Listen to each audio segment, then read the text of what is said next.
everybody, this is Erica, the technology nerd who likes to film stuff, and I have my hands on right now the Galaxy S6 and the S6 Edge. I want to say a little bit about how they feel in hand. I admit that I have tiny hands, so when I hold things, they're not going to feel the same as maybe people who have larger hands.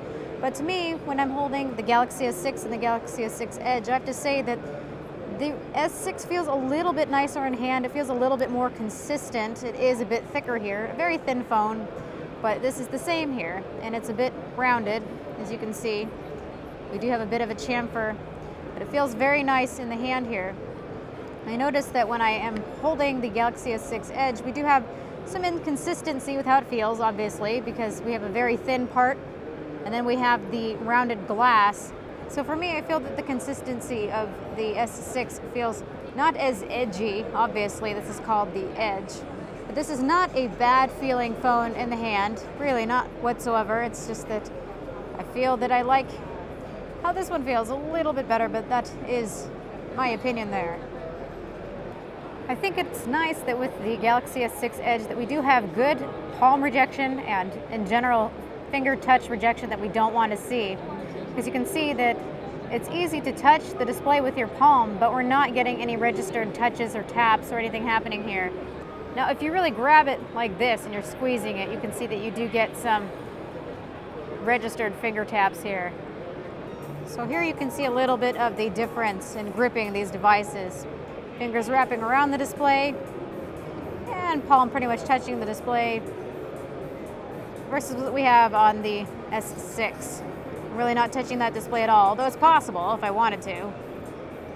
One thing that I noticed with the Edge that I don't see on the Galaxy S6 is that we've got a little bit of color shifting on the sides here. We've got the display that's bending a little bit, this nice curvature to it. But then we kind of see kind of a greenish cast here, kind of a bluish cast, sometimes looking a bit pinkish on the side.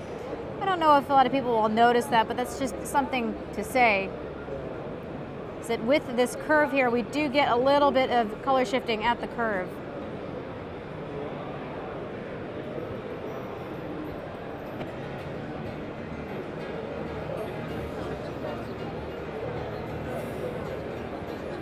Now, one of the biggest selling points of the Galaxy S6 Edge is this Edge screen functionality.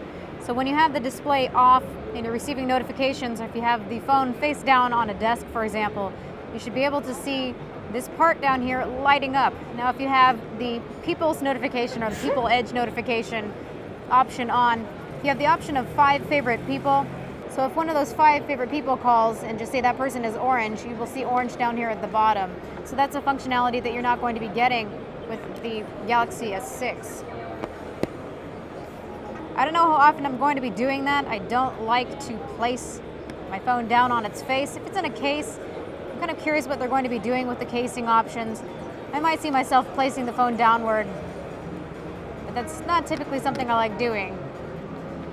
So we have an option called Select Notifications, Missed Calls, Messages, and Email. This is what the Edge part is going to be working for. I would like to see more options underneath here, but this is what we have so far. We've got email. I would like to see Gmail under here. Then we've got messages, the default messaging app on the phone, and missed calls.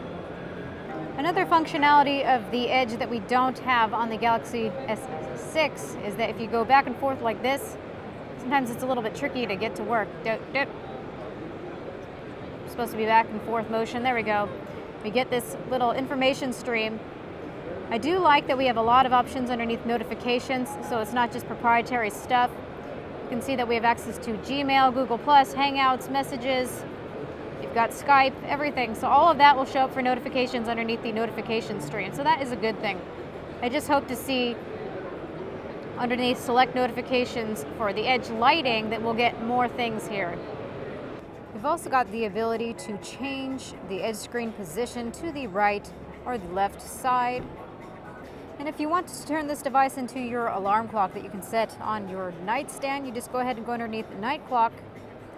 And we can set this to 1400 hours, which is the time at this current second. Then when you turn this off, ever so faintly, I don't even think you can see it, but it does tell the time. I'm I'm happy to see that texting and typing on this Edge device is not an annoying thing. This is a very slight curve, really. So when I'm texting and I'm getting to a character that's getting over to this curve, I can feel it, but it doesn't hurt any accuracy. This display is very nice and touch sensitive. So I'm not worried about this little bit of a curve that my thumb is touching. It really doesn't hinder anything. So that is a good thing. After a while, when I'm looking at web pages, or if I'm reading a lot of text, especially against whites, I end up getting a little bit annoyed about this color shifting because I do see that it's green and green on both sides here. I don't want to see that. So against white, I can really see this color shifting at all times. As far as what it looks like and the effect of browsing the web and using this, is that with this curve, it feels like there's a bit of a dimension to this display. What's in the center right here really juts forward. It does give it a 3D type of effect where the text is really popping at your face. But I am not a fan of that color shifting. Also on the Edge here, it looks like we've got access to top 5 contacts. If you go from the side there, we've got our top 5 contacts. And you can call or email.